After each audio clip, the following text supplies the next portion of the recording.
Il problema non dipende da Autovie Venete. Autovie Venete è un ente attuatore.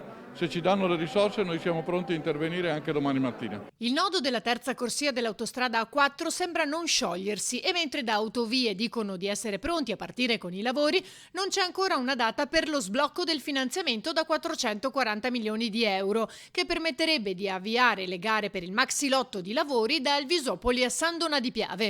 Il Ministero deve darci le risorse, noi abbiamo presentato i progetti da molto tempo, per quel tratto da San Donà a Portogruaro servono 440 milioni, ce ne diano almeno un terzo e il resto con le risorse proprie riusciamo pian piano ad arrivarci. Se non ci danno le risorse non possiamo assolutamente intervenire. Il Ministero decida quello che vuole fare, per noi sta bene.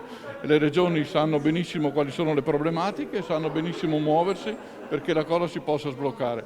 Da parte nostra siamo pronti a rispettare gli impegni che sono stati assunti, tant'è vero che consegneremo sicuramente in tempo i lavori che sono in fase di esecuzione, quello vicino a Portogruaro, quello relativo alla biforcazione verso Udine e quello relativo al casello di Desert che sono già in appalto. Anche la Regione farà la sua parte. Noi faremo pressing con il Friuli Venezia Giulia affinché il nodo del rinnovo della concessione si sciolga velocemente e permetta alla nuova società di poter fare gli investimenti, facendo anche un ragionamento sulla possibilità di anticipare l'intervento sulla terza corsia a San Donà. Però queste sono tutte valutazioni che faremo e su cui la Regione Veneto si farà sentire. Prima si interviene, meglio è, soprattutto considerando il fatto che nella tratta San Donà-Portogruaro si verificano troppi incidenti.